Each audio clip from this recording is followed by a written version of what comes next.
bulking up and leaving the skinny zone, putting on a serious amount of mass, is a very, very difficult task. Trust me, I've made that journey myself. I'm gonna give you 5 of the most simplest but effective tips to go from skinny to big. So the first thing to realize is that it's better to get the calories in than not get the calories at all.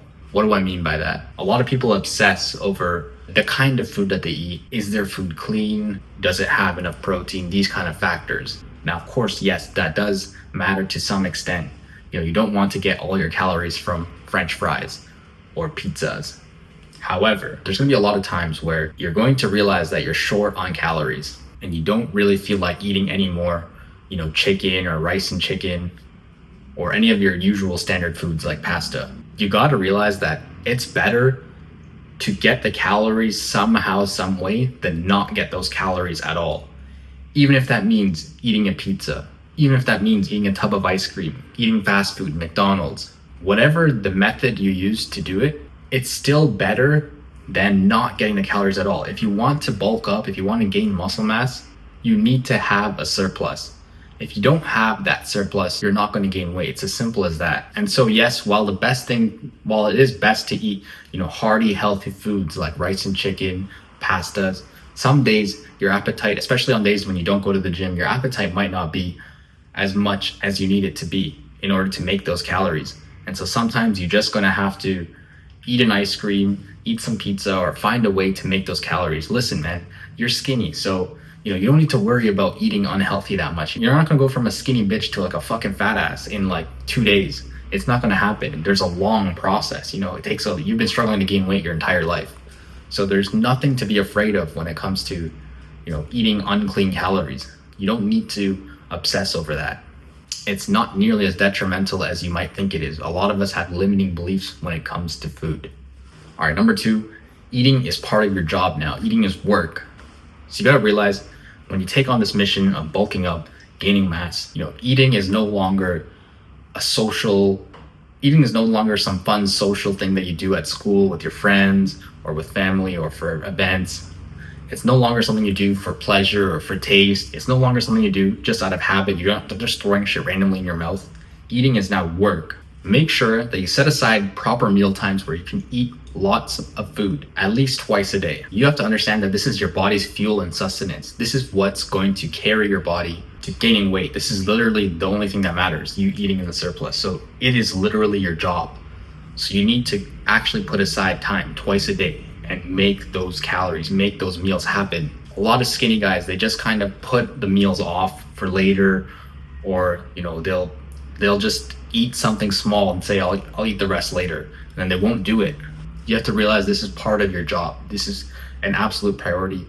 You need to make it as important as you would showing up to work on time or showing up to school on time. It's an absolute must. The same way you don't miss an exam, you don't miss a meal.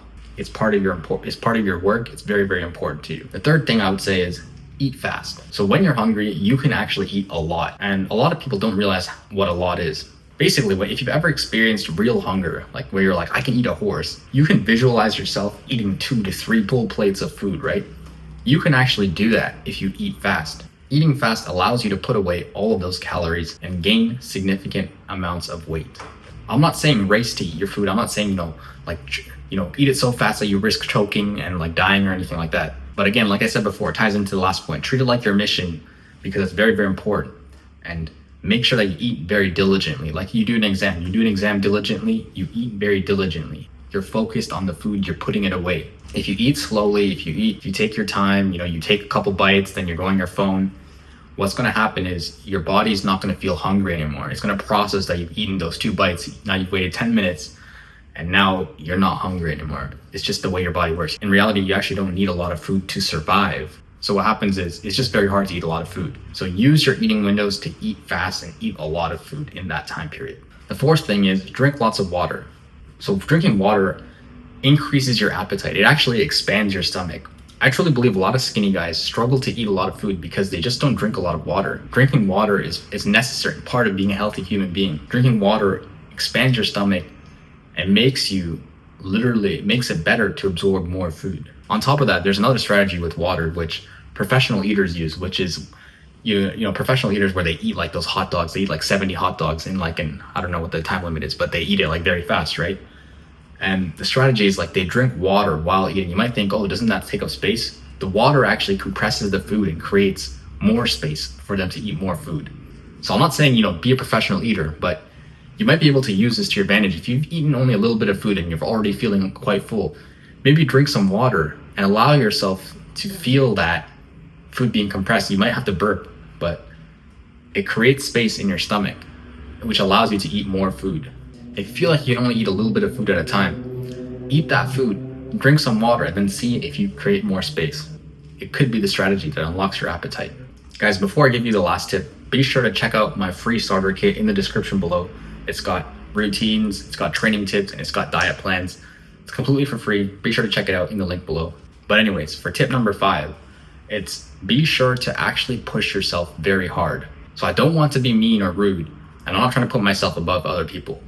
But the thing about skinny guys is, I've seen it in my clients' videos, and I've seen it firsthand in the gym myself, is a lot of you guys are just not capable of truly pushing yourself really, really hard, truly pushing yourself to that point of actual failure, of really, get grinding, those last few reps where the actual real growth is made. And I kind of understand that because, some people are just not used to doing like, very, very hard things, especially if they've never done stuff like that in their life before. Like they've never done something really, really hard like that before in their life. It's very difficult, I can imagine, to just show up to the gym and just do it, right?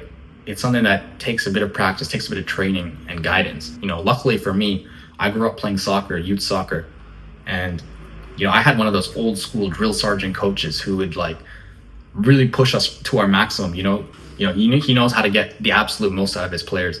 So I grew up with that kind of coach, that mentality where you can get the absolute maximum out of his players. You're dead tired, you feel like you can't do anymore, you just want to stop, and then he makes you go, and then he makes you run again, and then he makes you run again. So it's like, I know what that, I've been trained to push extremely hard beyond the point of, fatigue, beyond the point of a little bit of burning, beyond the point of, a little bit of pain even. I've been trained to, push to finish the mission.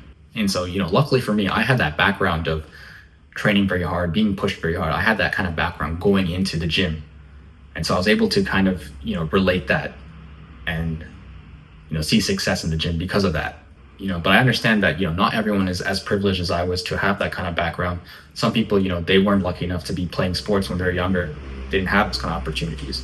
What I would encourage you to do is find like a very intrinsically motivational reason as to why you're going to push yourself very, very hard in the gym. That's the best thing I can give to you. That's the best piece of advice so that you can consistently push yourself close to failure. That's the only way, in my experience, where someone is actually going to put the mission above themselves.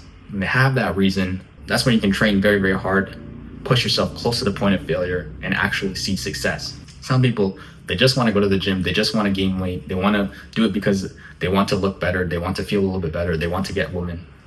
The thing is, these kind of reasons are not going to trump your personal comfort, your personal fatigue, your personal, desires. Like if you feel a bit of discomfort, you're not going to want to push more than, your body is allowing you. That kind of thing. My best piece of advice is to try and figure out that intrinsic motivation that kind of relates with your own identity or kind of relates very, very deeply within you. What's going to make you push yourself very, very hard? If you need help with that, if you want to make that transition from skinny to jacked, be sure to check out my coaching in the link below. I will personally guide you through all the stages. As of right now, I have a free limited time offer of a roadblock remover call where you can ask me any questions or tell me any of your problems, and I will use my experience and knowledge to help you overcome these obstacles. Go and book your free call now. Like I said, check out the starter kit, join my Discord, like the video if you did, subscribe to stick around for more content just like this, and I'll see you in the next one.